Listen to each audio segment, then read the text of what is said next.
It's Saturday, and you know what that means here at the Bench household? It means I go to the grocery store.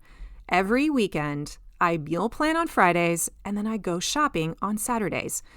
The grocery store is a part of my weekly habits. Today, I want to talk about the importance of inserting your brand into the buying habits of your customers. We're going to look at how you can do that with your farm. Let's get started. Hey there, this is Corinna Bench, and welcome to the My Digital Farmer podcast. In today's market, it's not enough to just grow your product. You've got to know how to sell it too. Welcome to the My Digital Farmer podcast, where we reveal online marketing strategies and tips to help farmers like you get better and more confident at marketing. Learn how to find more customers, increase your sales, and build a strong brand for your farm. Let's start the show.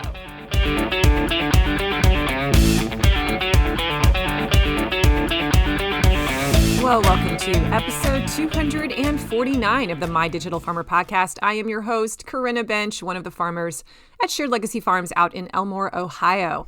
I'm also the founder of MyDigitalFarmer.com, which is all about trying to help other farmers get more confident in their marketing and sales strategies so that you can grow a profitable business online. How's everyone doing today? Welcome to the show. If you're new to the podcast, I'm really glad you're here today. Make sure you go and subscribe to the show. And I always tell people to check out my first 10 episodes because when I designed them to be an on-ramp into the marketing lingo. If you're a little green when it comes to marketing, that's definitely the place to go and start learning the fundamentals. You can also get onto my email list, which is another great way to learn the ropes. Go to mydigitalfarmer.com/subscribe. And I'm going to send you an email like every 5 days for about 2 or 3 months. And it's basically going to be walking you through the roadmap of the things you need to know, the key principles, the influencers you need to follow, the tools that are great for you to consider. So get on that, mydigitalfarmer.com/subscribe. Today's podcast is sponsored by my friends at LocalLine. Hit your sales targets this year with LocalLine.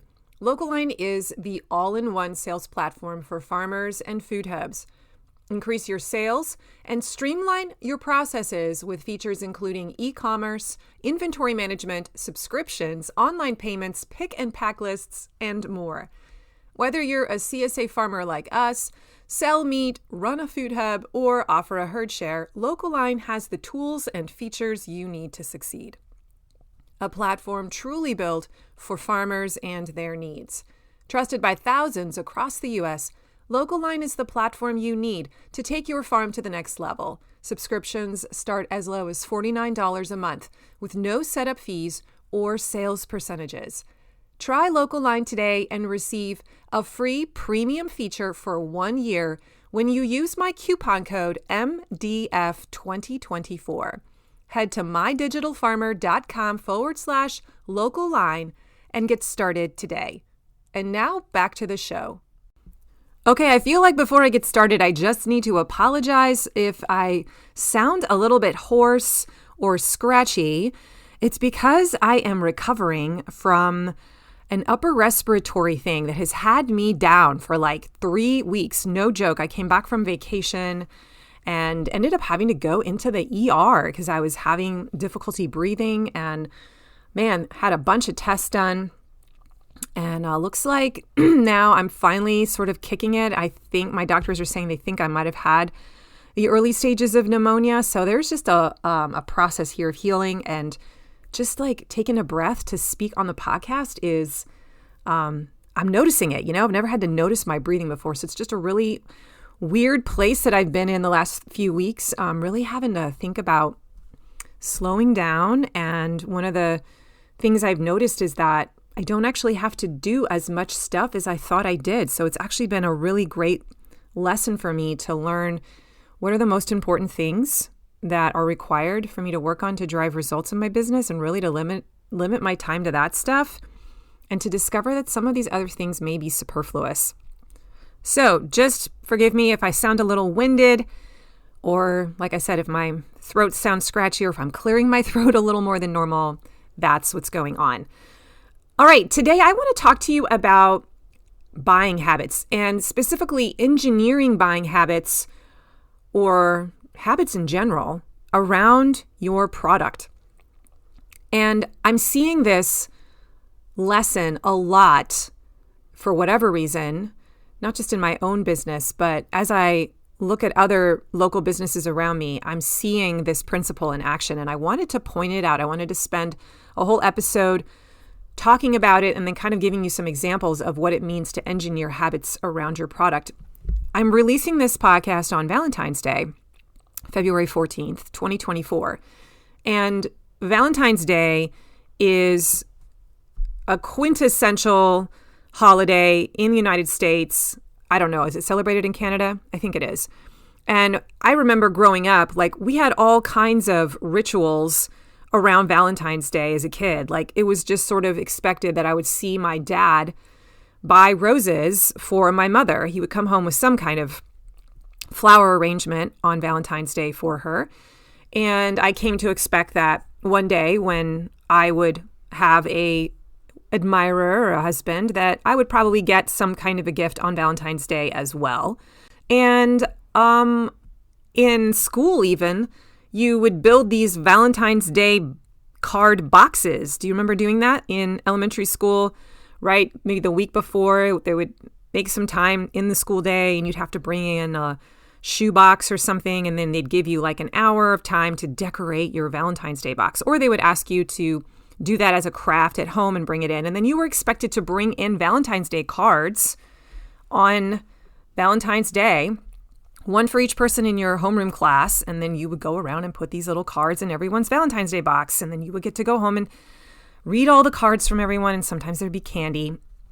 I don't know, raise your hand if you grew up with that tradition, but that's, a big ritual around Valentine's Day. And think about the big wide world of commerce and how much stuff there is around Valentine's Day to buy. Like, hey, there's candy, the special Valentine's Day candy, those little candy hearts, the special Valentine's Day cards that come out, right? There's all these products that are built around the ritual that has been created of we take care of the people we love on Valentine's Day and we show them, do nice things for them, we buy them chocolate, whatever. So there are all kinds of opportunities in your business for you to be taking advantage of the seasons, the holidays, the buying habits and rituals that your customer has, and somehow pull in your product. Or you can create your own brand new habits around your product. They may have nothing to do with a specific season. And so that's what I want to talk us through today. What could that look like? Here's the thing. You want to be creating habits around your products because your customers like it. Your customers, the human brain likes repetition. It likes consistency. It likes to know what to expect.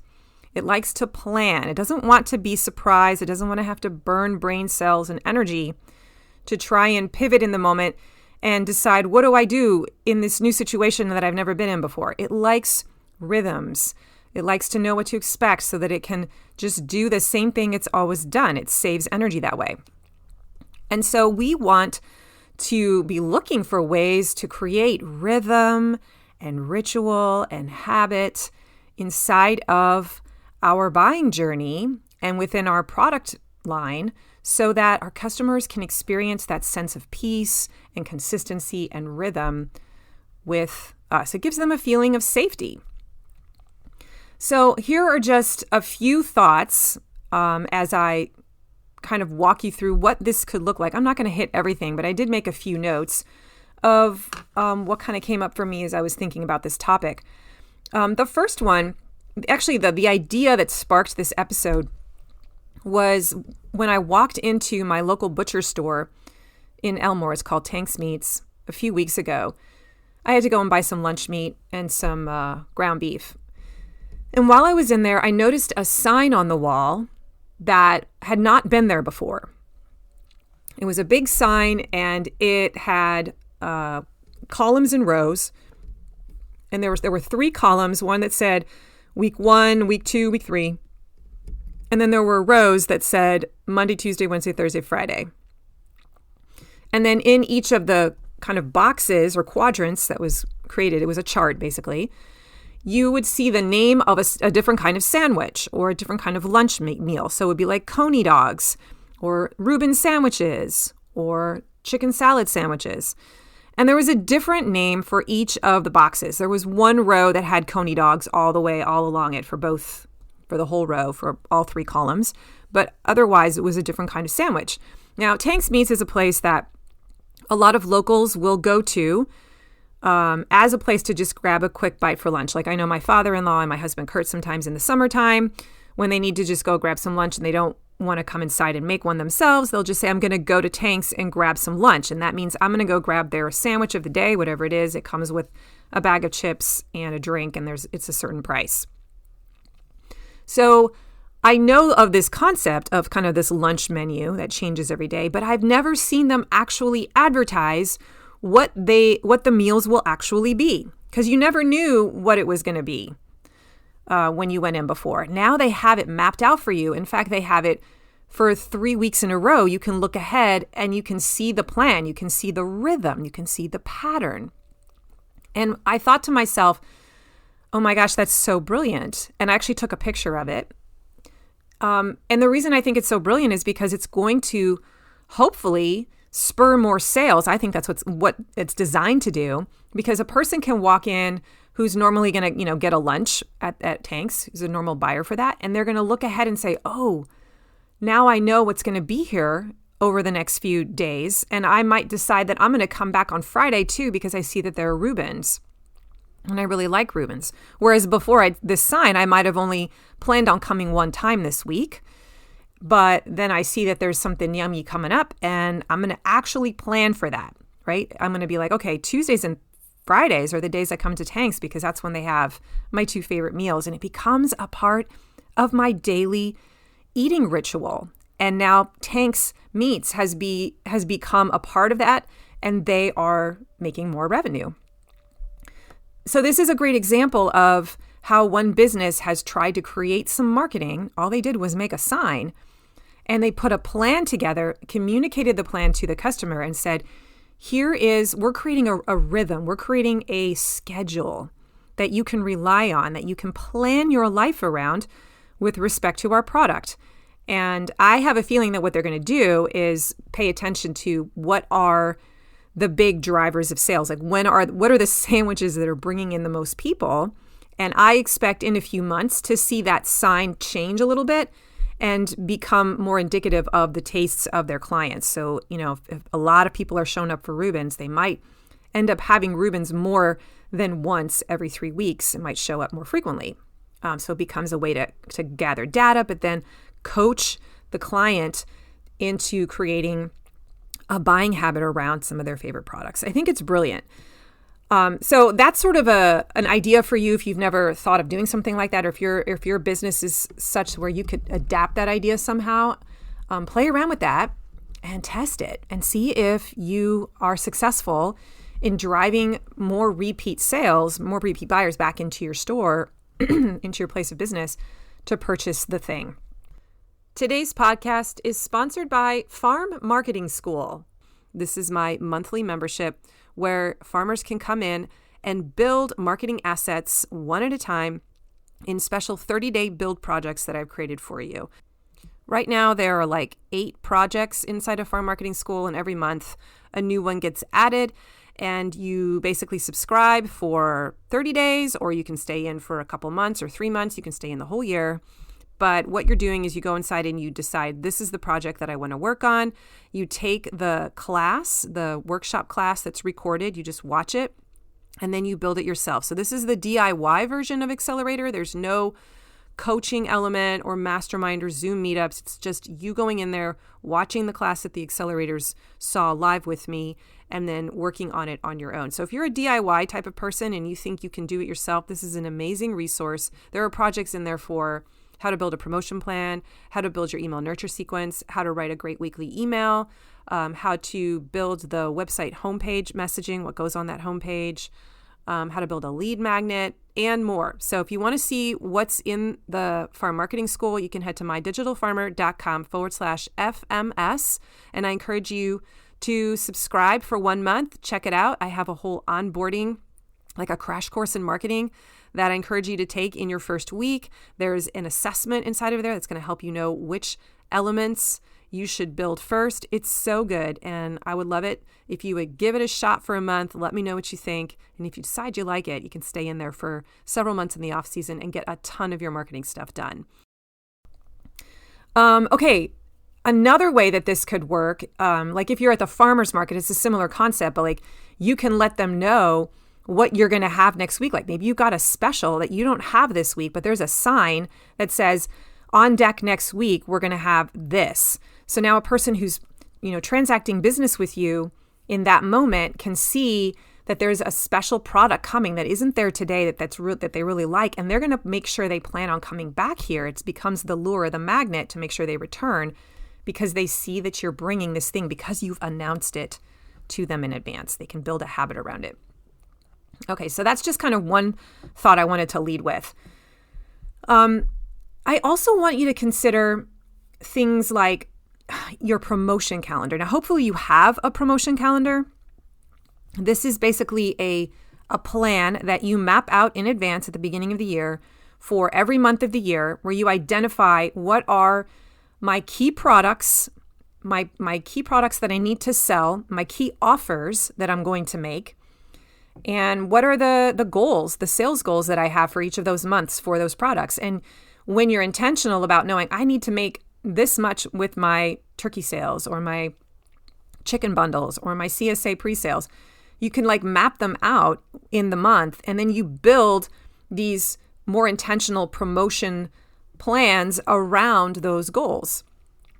Now, what I want to, I'm not going to teach you how to build a promotion calendar here. I actually have an entire class inside of Farm Marketing School that will walk you through. It's a project. It's a 30-day project. And by the end of it, you're going to learn how to build a promotion calendar, and you'll see some examples of promotion calendars, and you will successfully map out your promotion calendar rough draft. It's really, really good. It's one of my favorite ones.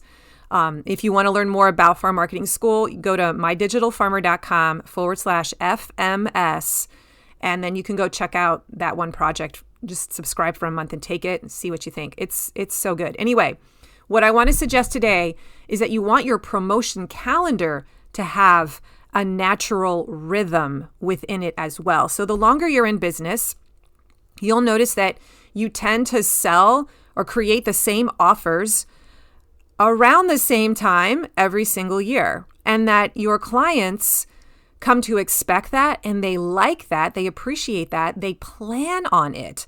And when you don't show up with that offer again, when you upset the rhythm or you're late, it creates anxiety and stress in the client, or you might lose that opportunity to sell. So just off the top of my head, like we always have our CSA early bird pre-sale to our current members to get them to sign up for the next year. We've been doing that at the end of the season, the last week of the CSA season, for like 5 or 6 years now, with really good results. And my customers kind of now know, I don't even have to tell them, they just know that's when that decision happens. That's when we expect them to make that buying decision. And when we have a big promotional launch the week before that to push it, they understand that that's what's happening. There's a lot of rah-rah. We have, kind of a party. We have giveaways. We do a lot of excitement and energy, and it gets really great results. And I think part of that is just because people come to expect it. It's the one time we really get salesy and we really push it, and we can make it a lot of fun, and it becomes an event. Now, if I were to suddenly do that randomly in the middle of March, it would feel a little bit jarring to them. I mean, I'd probably still get some rah-rah out of it. But because I've turned this into a pattern, into a rhythm, it's just expected by my clients, and they come through for me. They buy at the right time. We also do things like our Feed the Need bags. I know I've talked about that on the show before, but this is a promotion we run 2 weeks before Thanksgiving, where we're trying to kind of empty out our coolers of all of our fall produce, and it's a pop-up market online. So we have people pre-order. Our CSA is over by then, but we reach out to all of our CSA members and our online store customers and say, hey, pre-order stuff in the store, build your own bag, whatever. And As part of this offer, we say we're also giving away these Feed the Need bags that are valued at like $25 each, full of produce, the kind of the staples of Thanksgiving. We're selling them for $1, and we want you to take one per family, and then you can, pick that up with your order and go give it to somebody that you know that's kind of having a rough time, and you just want to spread some cheer. And that'll be, our way of helping you be an ambassador. Okay, that particular offer, the Feed the Need bag, has been something we've done now. I think it's 3 years in a row. And so people are expecting it to happen. And they actually ask me about it. Are you going to be doing the Feed the Need bags again? And they're waiting for it, right? They're actually planning on who can I give this bag to weeks before I bring it up. And it's become a part of their expectation around the holidays. I'm going to do a Feed the Need bag. And it's one of our biggest selling online store weeks of the year, partly because we've created a ritual around this really cool promotion called the Feed the Need bag. Farm dinners is another great example. Like our customers know, we usually have one awesome farm dinner, and we, do a big push for sales for that. We have incredible photos, great testimonials. They know it's usually in September. And so people are sort of saving some dates, waiting to be able to purchase tickets for that. We have a spring plant sale now. This is our fourth year that we're going to do that. And we have had so many people come to us afterwards and say, my gardens are absolutely extraordinary. Like, I don't know what you're doing to your transplants, but I've never had such a great garden. And they're attributing their amazing garden to our transplants. And I don't know if that's actually true. There's probably a lot of other things going on, but I'll take it because in their minds, they think it's us. So now they're bought in. They're like, we will only buy transplants from Shared Legacy Farms. And so our following for that, our retention rate for that product has grown more and more with each year. And I already have people asking me right now in February, like, when does that start? Because we've traditionally always pitched it at the end of February, early March, and we usually sell out in about 2-3 weeks. Again, when I sit down and I plan that promotion calendar, I'm thinking about, when does my customer expect this product or this offer to show up? When are they waiting for it to arrive?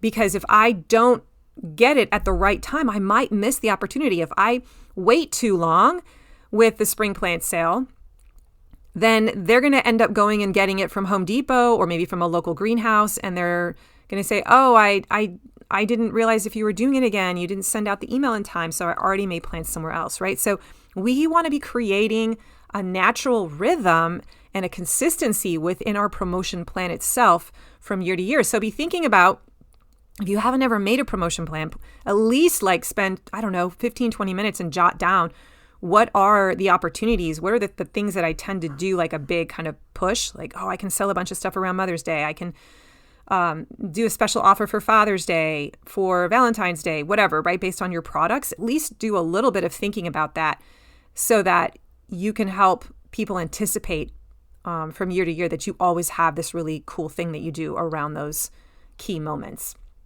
You cannot be willy-nilly about your promo plan, I guess is what I'm trying to say. Consistency is important because it helps your customer plan their day, their week, their life around your product. And that is what you want. I was thinking about, this has nothing to do with farming, but I've told this story, Christmas cards. Like, there is a certain time of the year when I need to get the Christmas card thing taken care of. I send one to all of my CSA clients and my really great buyers. And I want that done because I actually hire like a middle school girl who addresses all of the cards for me by hand. And I pay her like $100 to do them, and she does an amazing job. So I need to have those in the mail by December 5th. And she needs time to address them all because there's hundreds of them. So in my mind, I'm like, I got to get that card printed and taken care of and in my hands by mid-November. So there's a very short window of time for me to work on that. And I am waiting for Shutterfly or Snapfish to show up with that catalog and that special deal or that coupon code that's going to allow me to buy a bunch of them at a good price.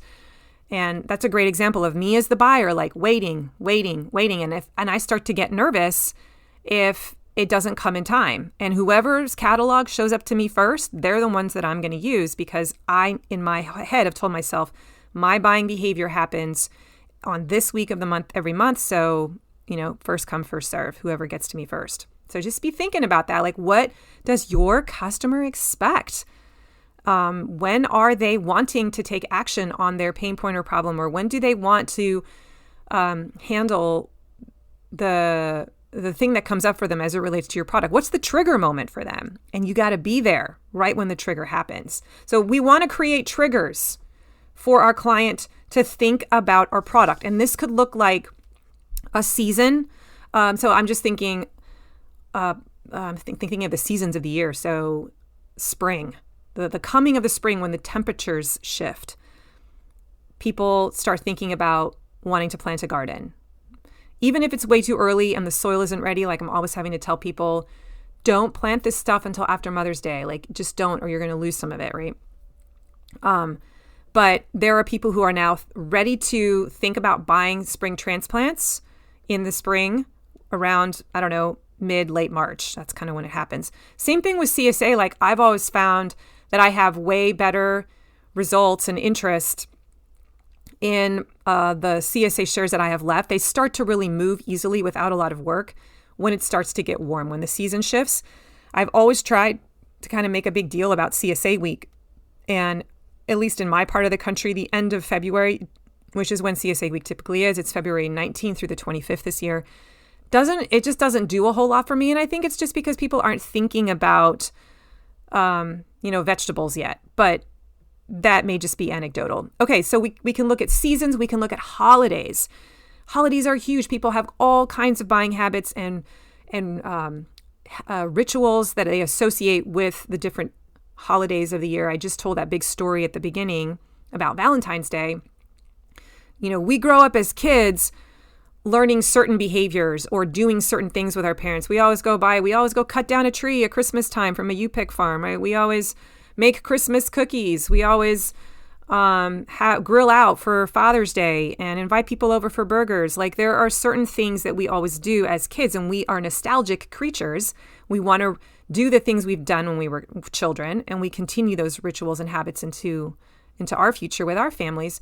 So what does that look like for your customer as it relates to your product? So if you grow pumpkins, right, you're going to be pushing the U-Pick pumpkins at a certain time of year when you know that they want to bring their kids and come and have cider and go through the corn maze and shop all the gourds and pumpkins, right? You're going to think about that timing of that. So ask yourself, just look at all of the major holidays and be like, can I build something around this holiday? I mean, are my customers doing something, wanting to do something around this holiday as it relates to my product?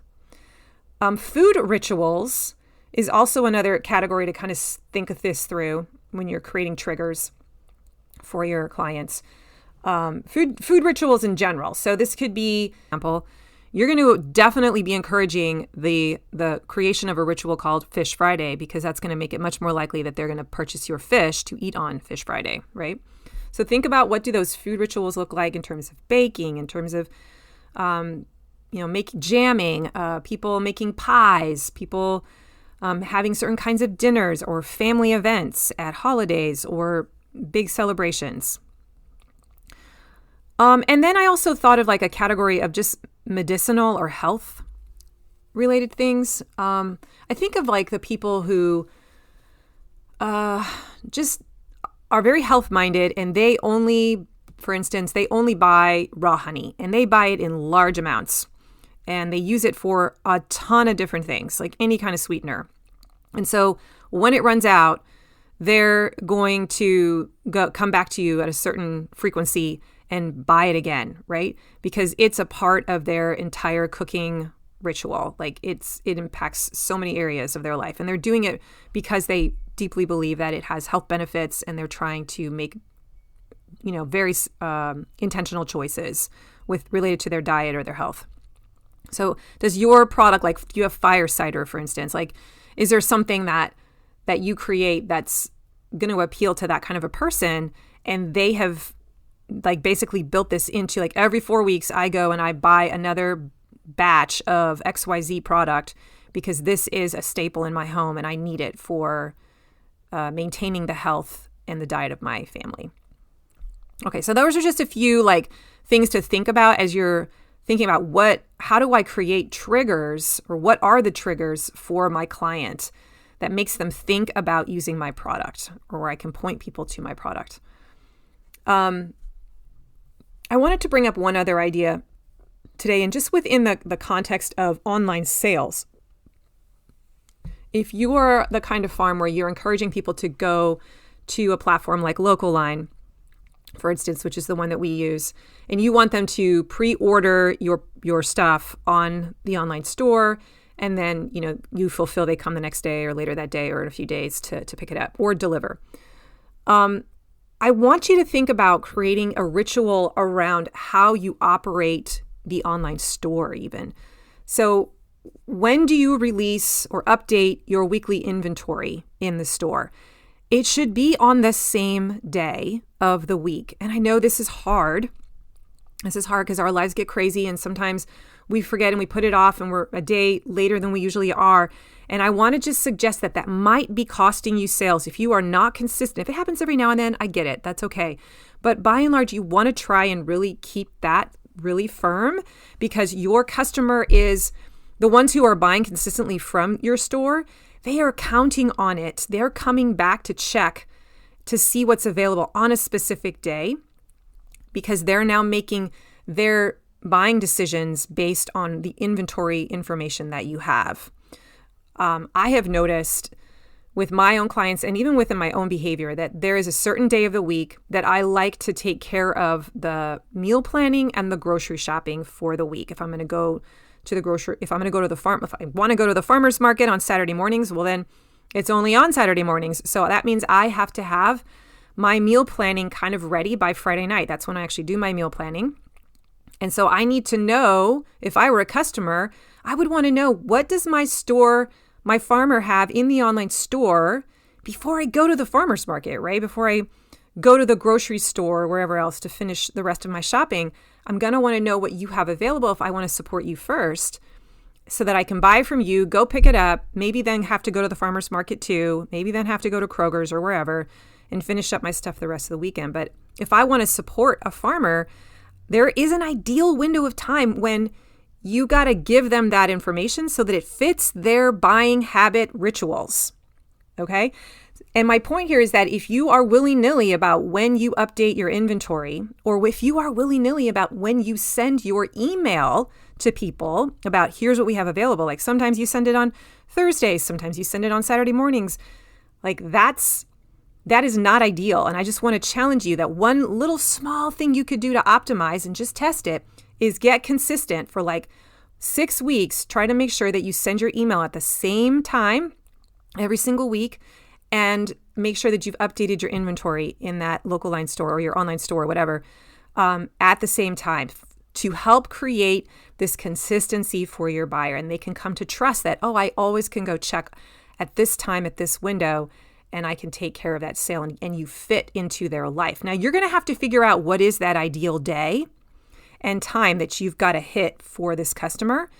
For me, I've just learned, I used to send my emails out on Saturdays, and I have learned I've got to get that email, especially the one about the store, I've got to get that out on Friday afternoon, because my clients are going to the Toledo Farmers Market too. And so many of them will look at my email if they see that I've got stuff available that they can pick up with their CSA order the next week.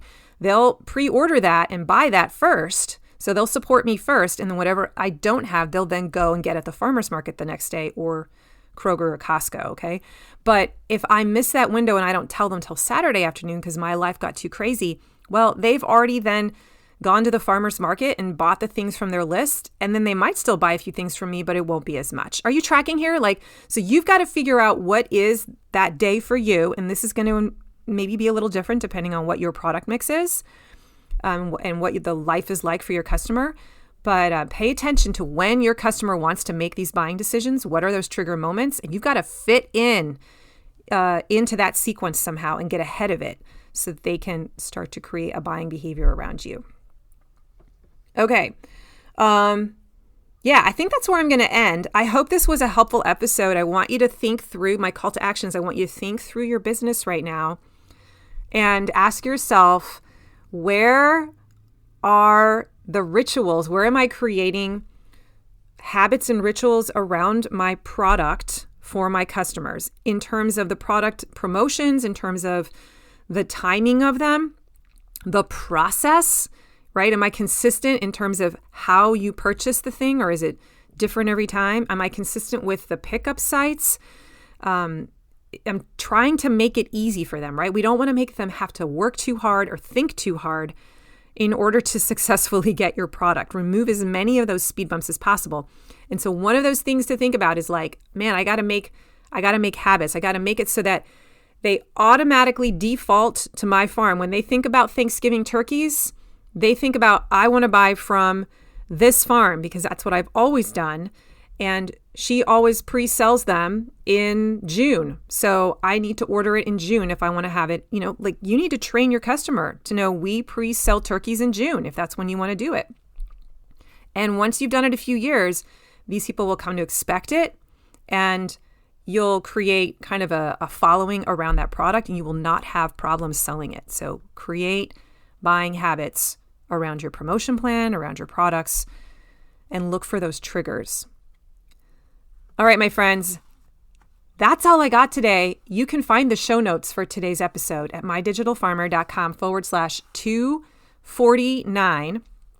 And if you liked this episode, share it with a farmer. Would you copy the link and text it to them and say, you've got to listen to this. This is a really great episode, and this is a really, really great podcast. Introduce somebody you know to my show, please, because I'm trying to help as many farmers as possible get better at selling their stuff. This is such a key part of having a successful business. It's not the only part, right? Like, we've got to have a great labor team and like know how to manage labor.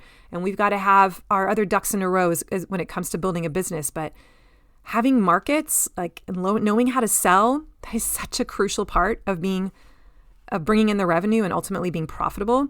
So I want to make sure as many farmers start to learn this stuff. Now, don't forget, if you want to get onto my email list and get some more marketing mojo, I have some free stuff to send you to make your marketing better. You can go to mydigitalfarmer.com/subscribe. Check me out on Instagram. I'm at mydigitalfarmer. I show up there on Instagram stories when I feel inspired and I see something cool and I just want to share an idea. So I'd love to connect with you there.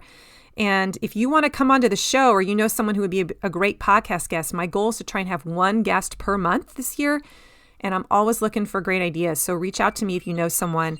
You can do so at mydigitalfarmers@gmail.com. Hey, thanks for joining me today. And I cannot wait until next week when we chat again. Have a wonderful week, everyone. Bye-bye.